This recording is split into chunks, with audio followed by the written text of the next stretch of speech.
Estamos de volta aqui já com o programa Viver com Fé e Saúde. Chamou todo mundo? Já estão todos reunidos? Nós, nessa semana, falaremos sobre as doenças reumatológicas. Nossa convidada, a doutora Fabiana Moreno, ela que é reumatologista e vai trazer, assim, sempre daquela forma, né, leve, adequada, para que a gente possa realmente compreender acerca dessa questão que são as doenças reumatológicas. Fabiana, como eu já falei, é muito bem-vinda aqui mais uma vez ao Viver com Fé e Saúde, né? É um prazer enorme estar aqui para explicar um pouquinho esse universo tão complexo, né, das doenças reumatológicas. E assim, como você falou, complexo mesmo, até porque, na verdade, é um apanhado, né, de questões que acontecem, acabam cometendo a pessoa, e não só ela, a família toda também, né? Todo mundo se envolve, né? Afinal de contas, o que é uma doença reumatológica, Fabiana?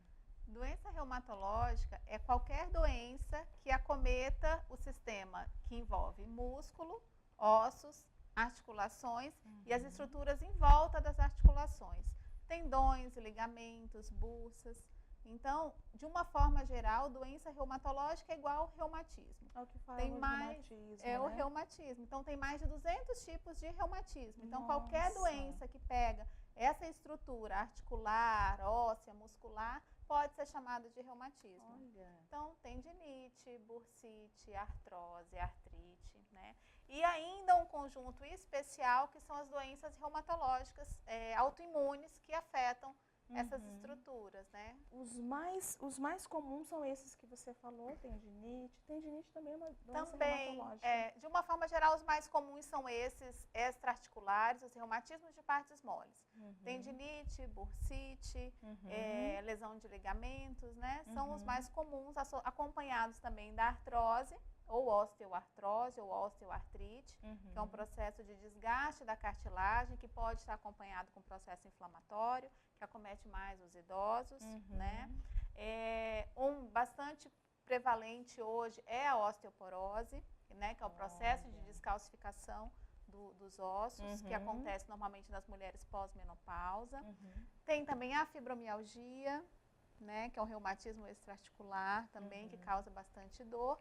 E das doenças autoimunes, as mais comuns são artrite reumatoide, lúpus eritematoso sistêmico, esclerodermia, que são mais raros, mas ainda a gente acompanha bastante paciente. Existe algumas dessas que você falou que tem a questão da idade e outras não? Ou todas as idades as pessoas podem ser acometidas? De uma forma geral, pode. Qualquer idade pode ser acometida de reumatismo. Mas a gente tem sim algumas doenças mais prevalentes em determinada faixa etária. Por exemplo, a osteoporose vai dar mais em mulheres pós-menopausas e nos homens idosos. Essas lesões de partes moles, extra-articular, tipo tendinite, bursite, está mais associado com exposição do trabalho, com lesão repetitiva, então são adultos jovens. As autoimunes também, pega basicamente mais mulheres adultas jovens, né? E criança também, né? Pode ser acometida com vários tipos de doença reumatológica. E que as pessoas imaginam que realmente criança não é acometida, né? Não, mas tem sim. O diagnóstico feito de qualquer doença reumatológica até os 16 anos é considerada doença reumatológica juvenil. Olha. Então, lúpus juvenil, artrite reumatoide juvenil, Sjögren juvenil. Sim. Né? E são hereditárias, Fabiana? A maioria, sim, tem um componente, não que os pais passam para os filhos a doença em si, passa a predisposição imunológica e genética para que aquele indivíduo, baseado no seu ambiente de vida, com infecções, medicamentos, exposições a algumas substâncias, possam desenvolver a doença reumatológica. Então, a hereditariedade passa a predisposição de desenvolver a doença e não a doença propriamente dita. Entendi. Não significa que uma pessoa que é acometida de algum tipo de reumatismo, necessariamente todos os seus filhos também vão ser acometidos, né? Não, isso não é Não real. É uma regra, né? Não é regra de uma mãe ter uma artrite reumatoide e a filha ou o filho ter também. É bastante comum a gente observar famílias onde a autoimunidade está presente. Entendi. E aí é onde a gente entra na parte mais complexa, porque não é só doença reumatológica que pode ter esse caráter autoimune. Olha só. Então, na dermatologia nós temos a psoríase. Na gastroenterologia tem a doença inflamatória intestinal, doença de Crohn, retocolite. Endócrino tem a tiroidite de Hashimoto. E todas essas doenças podem ter associação com sintoma articular, sintoma reumatológico. Entendi. Como aparentemente, né, vamos dizer assim, aparentemente, até porque não é ainda tanto falado, talvez, o reumatismo na criança, quais são os sintomas que elas são cometidas, doutora Fabiana? Porque às vezes não sei, dependendo quais são os sintomas, a família pode acreditar que é uma coisa, uma outra, né? Diagnóstico diferencial, enfim. Na criança a gente tem que tomar bastante cuidado, porque os sintomas podem passar despercebidos como qualquer outra coisa. Então, a criança com febre há bastante tempo que não se determina uma causa infecciosa, emagrecimento, queda do estado geral, ela fica moadinha, molinha, sem querer brincar, associada com algumas lesões de pele, associada com dor e inchaço em algumas articulações. Das crianças é muito comum pegar joelho, punho, inflamação nos olhos, junto com esse quadro de articulação, pele, queda do estado geral, febre, fadiga, pode indicar alguma doença reumatológica na criança também. Então, é uma gama de sintomas inespecíficos que podem estar servindo de fundo para o desenvolvimento de uma doença reumatológica na criança. O próprio pediatra pode suspeitar e encaminhar para um especialista? Pode e deve. Olha isso. Né? Porque a doença reumatológica na criança entra como diagnóstico diferencial de uma série de outras doenças. Então, o pediatra, sim, é capacitado, habilitado para começar essa investigação. Até porque quem está assistindo pode dizer assim, meu filho, eu estou percebendo tudo isso no meu filho, eu já vou levar. De repente, é alguma outra doença, né? Ali, mas é bom nesse sentido levar um pediatra para que ele faça o encaminhamento correto, né? É bom, com certeza, porque pode ser simplesmente uma dor do crescimento, que a gente sabe que existe, que é comum nas crianças, mas se tiver acompanhado desses outros sintomas, febre, perda de peso, lesão de pele, é fundamental sim que o pediatra faça essa primeira triagem. É algo para ser investigado, né? Sim, E sim. nos adultos, os sintomas são os mesmos? Não, pode até ser, mas os sintomas, nos adultos, a gente tem sintomas mais objetivos, de acordo com o quadro da doença reumatológica. A dor, sem dúvida, é um dos principais. Então, o adulto já vai queixar de dor e inchaço em determinada articulação. E limitação de movimento, ele pode ter algumas, no caso do lúpus, por exemplo, úlceras, feridinhas na boca, como aftas, no nariz, queda de cabelo. Na síndrome de Sjögren, olho seco, boca seca, sensação de areia nos olhos, lesões de pele semelhante a picadinhas de inseto ou aquelas placas avermelhadas, né? Então, tudo isso pode ser sintoma de uma doença reumatológica, mas a base no adulto é a dor. Entendi. E o clima? Ele pode interferir também nas pessoas que já foram diagnosticadas com reumatismo, que já sabem, né, vamos dizer assim, claro, isso vai acontecer também naquelas que ainda não foram e que vão sentir isso de uma forma ou de outra, né? Mas elas têm essa percepção diferenciada quando vem o clima, eu já percebe, vai ter alguma coisa diferente aqui no meu corpo.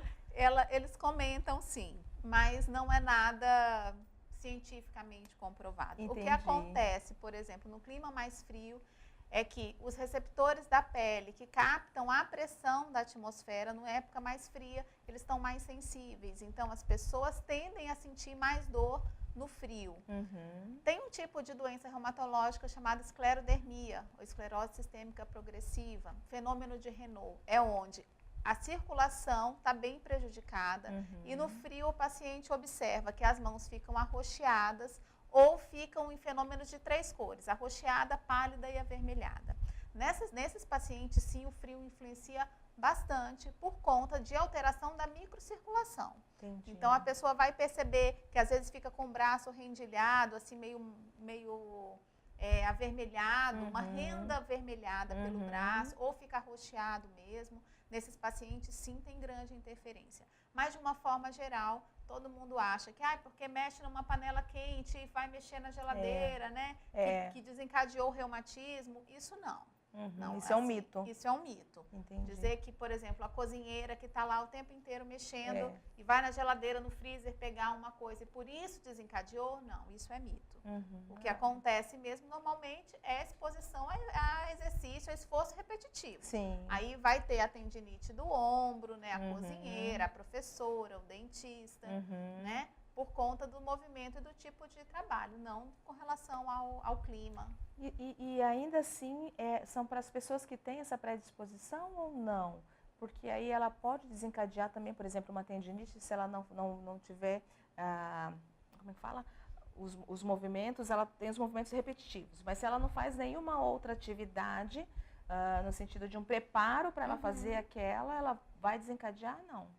Se ela... É preciso ter essa predisposição? A genética? Isso. Não, para reumatismo necessariamente. de partes moles, não necessariamente. Tá. É basicamente fragilidade da musculatura e da estrutura articular que não está preparada para manter aquele esforço repetitivo. Entendi. Por isso que a gente sempre orienta. Mas os pacientes chegam, eu passei por um colega, fui para um ortopedista, passei em outro reumato, tratei e voltou. Volta sim, uma tendinite que você trata e volta a fazer o movimento repetitivo sem manter a reabilitação dessa articulação, vai dar de novo tendinite, não tem como.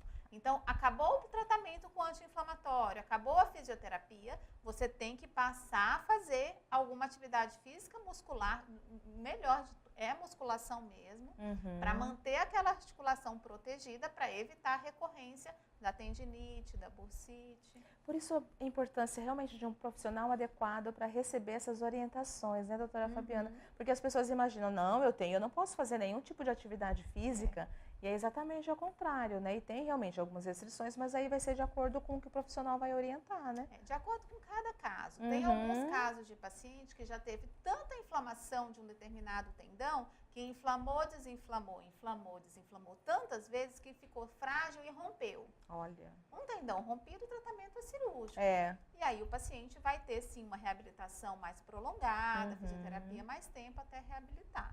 Depois de reabilitado, o ortopedista e o reumato que estão acompanhando esse pós-operatório vão sugerir a melhor atividade física. Embora existam vários tipos, né, de reumatismo, uma vez que diagnosticado que realmente é reumatismo, qual o tratamento, doutora Fabiana? De acordo com cada causa, né? No caso dos reumatismos de partes moles, é anti-inflamatório, fisioterapia e a reabilitação para atividade física regular. Uma coisa extremamente importante é a gente orientar a forma como esse paciente vai passar a trabalhar a partir daquele momento. Olha.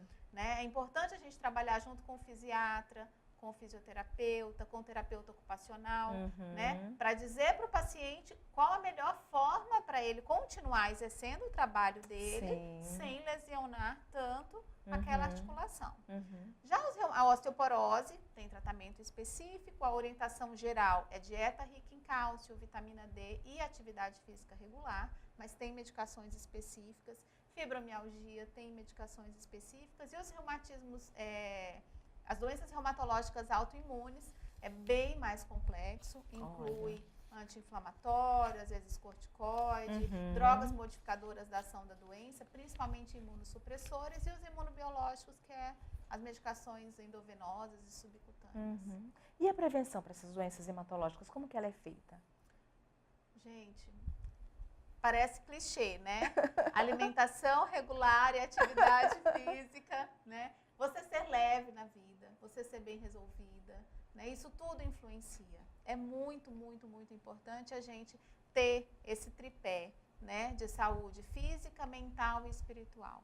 Porque se você tem a predisposição para desenvolver alguma dessas doenças, às vezes o gatilho vai ser um trigger emocional. Olha, então é totalmente relacionado às questões emocionais do indivíduo, né? Também. Né? A fibromialgia e as doenças autoimunes são bastante relacionadas a isso. Olha, então a importância também do profissional de psicologia naquele acompanhamento, não necessariamente com o paciente, na questão preventiva, vamos dizer assim, e mesmo que se diagnosticado, um acompanhamento acerca com a família também, né? Porque não vira aquela questão do clichêzinho também da frescura, né? É frescura, já está fazendo a frescura. Só porque é uma doença reumatológica. Dói de verdade, não, doutora? Dói de verdade. E a gente tem uma grande dificuldade, por exemplo, com a fibromialgia, que é um diagnóstico dado ao paciente que tem uma dor crônica por mais de 3 meses, onde dói várias partes do corpo, a dor é generalizada. Nossa. A gente fala tanto acima quanto abaixo da cintura, tanto do lado direito quanto do lado esquerdo. E acomete um segmento da coluna vertebral. Então, pode doer tudo. Associado a isso, o paciente tem um sono que não descansa, sonolência durante o dia, fadiga, vontade de não fazer nada. Pode ter alteração de intestino, que horas está preso, horas está solto, palpitação, batedeira no peito, soa frio, dá formigamento, dormência. Só que nos exames não aparece nada. Olha. Então, é um diagnóstico de exclusão. A gente tem que pesquisar todas as causas de doenças que pode causar dor crônica, que pode dar essas alterações cardíacas, intestinais. E assim, vendo que não tem nenhuma alteração dos exames, não é nenhuma outra, a gente fecha um diagnóstico de fibromialgia. Entendi. Hoje, felizmente, tem um exame, para não dizer que não existe nenhum, temos a termografia, que é bem sensível e específica para essas alterações que a gente observa na fibromialgia. Mas ainda pouco acessível, não tem no SUS, os planos de saúde não cobrem, Campo Grande já faz. É muito caro, doutora? Ela custa em torno de 800 a R$1.000, me perdoem se eu estiver errando, mas é em torno disso, sabe? Então, é pouco acessível. Mas, clinicamente, a gente é capaz de fazer o diagnóstico. E aí, como não dá nada nesses exames comuns, a família, é preguiça, é frescura, quer chamar atenção, né? Então, enquanto isso, o paciente em sofrimento. O paciente em sofrimento. Porque a dor é real, ainda que seja psicológica. As pessoas têm mania de falar que a dor psicológica não dói, dói de verdade. Não, dói. A dor do paciente, a dor física real, mesmo, né? é Dor real. mesmo. A gente fala, assim, a gente sabe que o estado de ansiedade, depressão, isso influencia na dor, na percepção da dor, mas a dor é física. O paciente tem dor, sim, dói realmente. Existe ainda muito desses preconceitos, vamos dizer assim, da própria família? Existe. É mesmo? Várias vezes os pacientes pedem, doutora, na próxima consulta eu posso trazer meu esposo, eu posso trazer meu filho? Eles mesmos percebem essa dificuldade que os outros têm de compreensão, até porque eles estão em sofrimento, né? E eles solicitam então que traga. Eu falo, não, nem espera a próxima consulta. Já vê semana que vem e traz. Ou se tiver na sala de espera, já entra. Porque precisa, assim, que de tempos em tempos a gente traga essa família para o conhecimento real da evolução. A gente pode observar, sim, que tem pacientes que têm ganho secundário da doença. Né? Essa questão e aí é uma também. estrutura que a gente tem que acompanhar junto com o psicólogo, com o psiquiatra, porque vai além do tratamento clínico da doença de base, né? Entendi. Mas, no geral, os pacientes têm dor e não querem estar naquela situação. Querem voltar a trabalhar, querem voltar a exercer suas atividades de vida diária e que a dor incapacita e dificulta bastante. Entendi. Isso. As doenças reumatológicas, elas têm cura?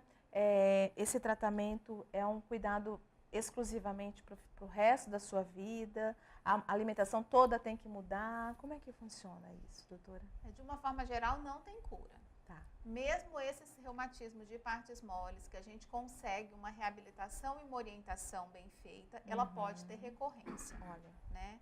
Mas o acompanhamento feito pela vida inteira, nada que vai mudar radicalmente a vida. Às vezes, pequenas mudanças são suficientes para trazer uma qualidade de vida e um bom controle da doença. Então, as autoimunes são um pouco mais difíceis de conseguir o alvo terapêutico, de conseguir a remissão da doença, embora não tenha cura.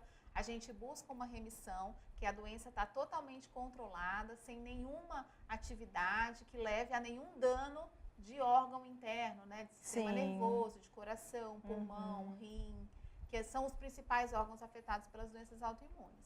E a gente busca isso, né? Essa remissão de doença, tentando bloquear esse dano aos órgãos vitais. Existe, assim, doutora Fabiana, algum organismo que rejeite a medicação, que rejeite o tratamento medicamentoso dessas doenças? Tem. Ainda tem mais isso também? Tem. O tratamento é bem agressivo, né? A base do tratamento das doenças da reumatologia é anti-inflamatório. Anti-inflamatório a gente tem uma limitação de uso, a gente tem que usar com bastante cuidado, com bastante cautela, um tempo reduzido. Apenas uma doença da reumatologia a gente pode usar anti-inflamatório contínuo, que é a espondilite anquilosante, e esse a gente usa anti-inflamatório direto. As outras, quanto menos tempo de anti-inflamatório e de corticoide, melhor. E aí tem as drogas de base da doença, que aí são imunossupressores, drogas modificadoras da ação da doença, que aí pelo menos a cada 3, 4 meses a gente tem que estar avaliando, principalmente rim, fígado, olhos, né?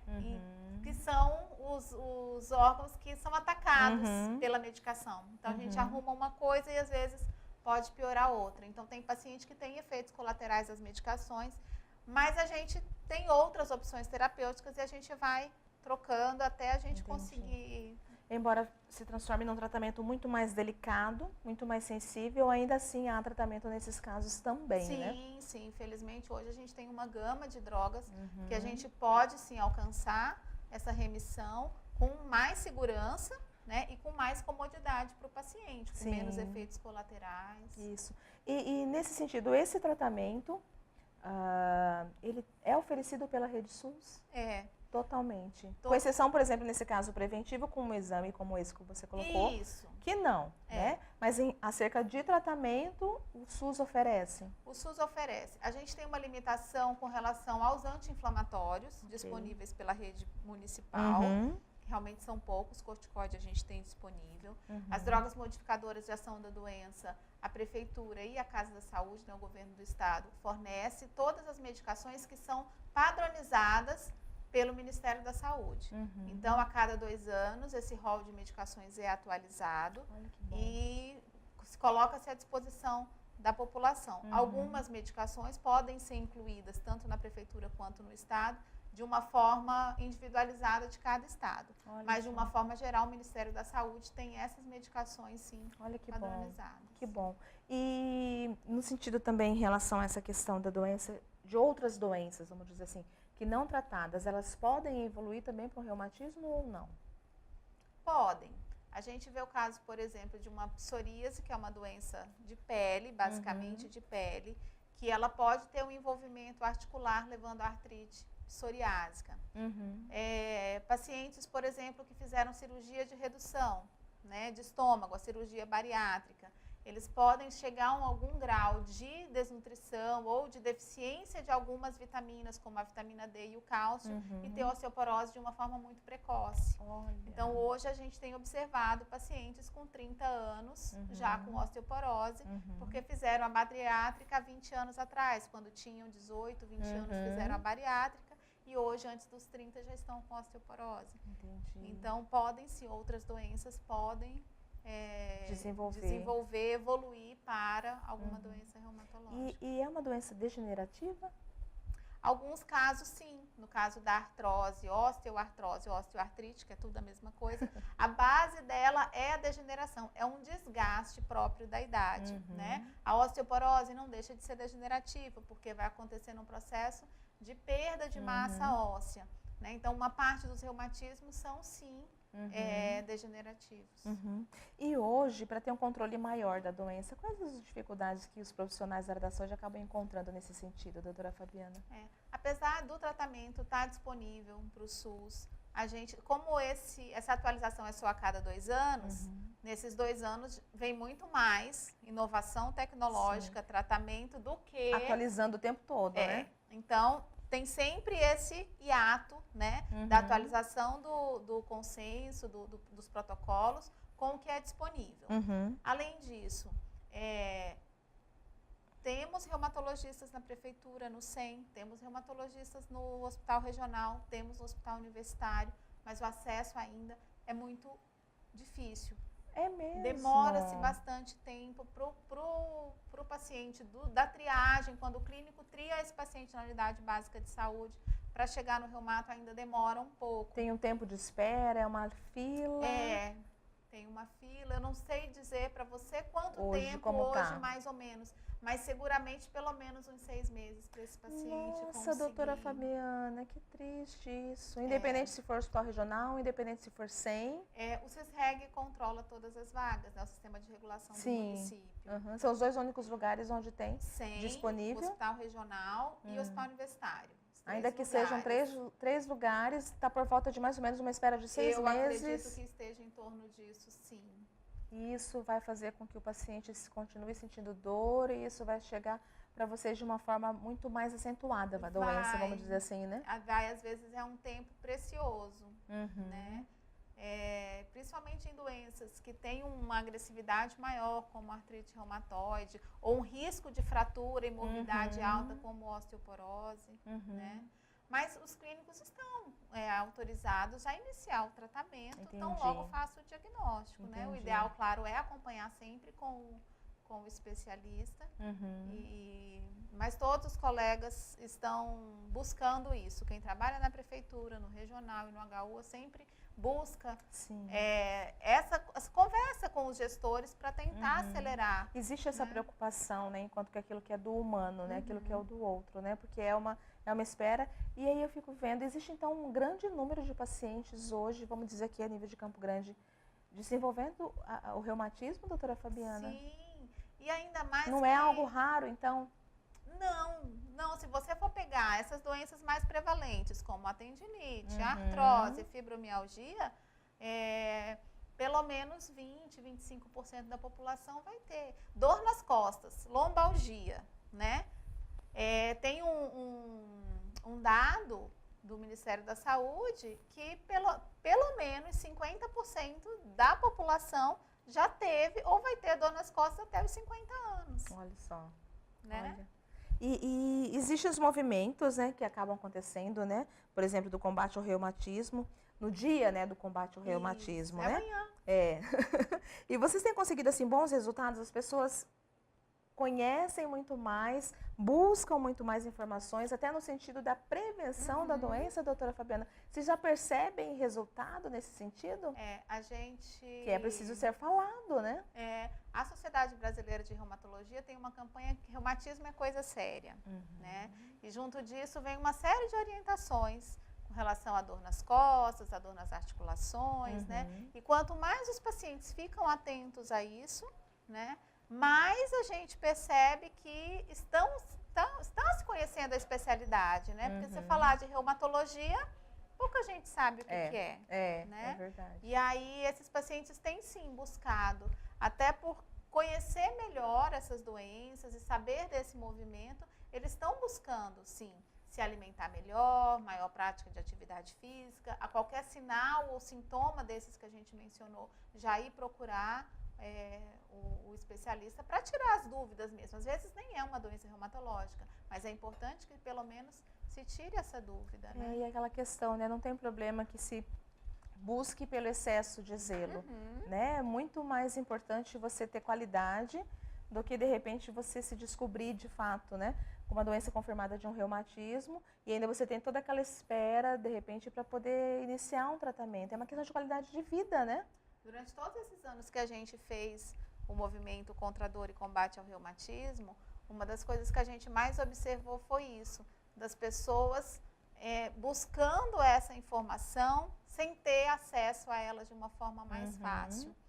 Então, elas chegavam com os exames, com, às vezes, sacolas cheias de tudo que já tinha feito, de muito tempo buscando aquele atendimento, né?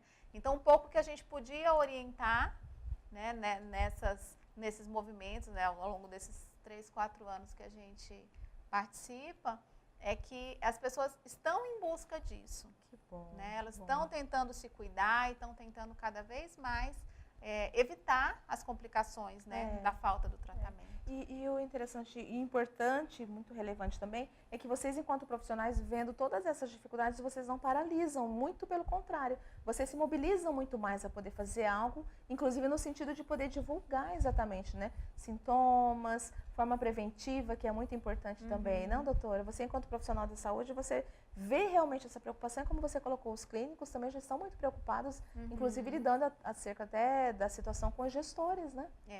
É uma preocupação constante. A Sociedade Brasileira de Reumatologia tem a regional Mato Grosso do Sul, a SOREMES, que é a Sociedade de Reumatologia de Mato Grosso do Sul, e sempre tem essas ações, né, da população, de divulgação da especialidade, de orientação da população, que a sociedade sempre está envolvida com vários reumatologistas. Todo mundo se envolve nessa tentativa, nessa busca mesmo de cada vez mais a população tá sabendo, né, um pouco sobre a doença, sobre o tratamento. Até porque imaginam, como você colocou logo no início do programa, não é só uma doença dos idosos, né? Não é só uma doença geriátrica, vamos dizer assim. Acomete inclusive as crianças. E quando pega essa faixa de adulto jovem, que é uma faixa economicamente ativa, que a família muitas vezes depende do trabalho daquele paciente, né, do homem, da mulher, que é um pai de família, uma mãe de família, isso traz consequências enormes. Sem dúvida. Né? E não tem como a gente não ter essa responsabilidade social, não. além dessa responsabilidade técnica, exatamente, né? Clínica, de lidar com isso. E daquilo que é do humano também, né? Deixa uma mensagem pra gente, para quem está nos assistindo, acerca dessa questão, até de repente preventiva. Não sei, você que vai decidir aí a mensagem que você vai nos deixar. Assim, a gente sempre pede, né, para as pessoas ficarem atentas a esses sintomas, dor nas costas, dor nas articulações, é um sono que não descansa e tudo, mas eu acho que o principal é você olhar para você mesmo, porque várias dessas doenças começam a desenvolver, não é porque eu trabalho de um jeito assim, porque eu trabalho assado, né? É muito mais uma reação do nosso corpo. Então, quando a gente não respeita os limites do nosso corpo, quando o corpo está gritando por alguma coisa que a gente não quer escutar, ele adoece. Então, que a gente possa parar, pelo menos uma vezinha, né? Num momento de meditação, de oração, seja o que você costuma fazer, mas para nesse momento e escuta o seu corpo. Porque se ele trava a coluna, pode ser simplesmente ele dizendo que precisa de repouso.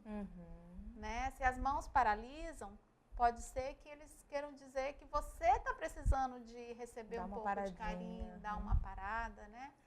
Então, eu tô nesse movimento agora de querer perceber a doença muito além da doença em si, né? A saúde não é a ausência da doença simplesmente, nem a doença é simplesmente a falta de saúde, é muito mais, né? Então, que a gente busque esse tripé de saúde física, mental e espiritual, para realmente, quando chegar no corpo, a gente tenha resolvido pelo menos essa parte espiritual, psicológica, né? Eu estou nesse movimento de tentar ver esse lado mais do que simplesmente o clínico, os exames, e aqui desafiando aos pacientes também, né, que busquem isso, esse autoconhecimento, porque boa parte do controle dos sintomas de doença vai vir da própria pessoa. Da percepção do seu corpo, né? Do seu corpo. Muito obrigada mais uma vez, querida. A mãozinha dela tá gelada. Mas é sempre assim. Do ar-condicionado, talvez. Já fiz até todos os exames reumatológicos para ver se eu tinha alguma coisa. Eu não tenho, mas é gelada. Ai, muito bom ter você sempre aqui, viu? Obrigada. Deus te abençoe cada vez mais. Obrigada. Que Nossa Senhora possa nos acompanhar sempre, nos manter no caminho de Jesus. Gente, a doutora Fabiana, filha da mãe Maria, né? Apaixonada pela mãezinha do céu, né? Sempre, né? Deus te abençoe, querida. Obrigada. Vamos para o intervalo e voltamos já já com o programa Viver com Fé e Saúde.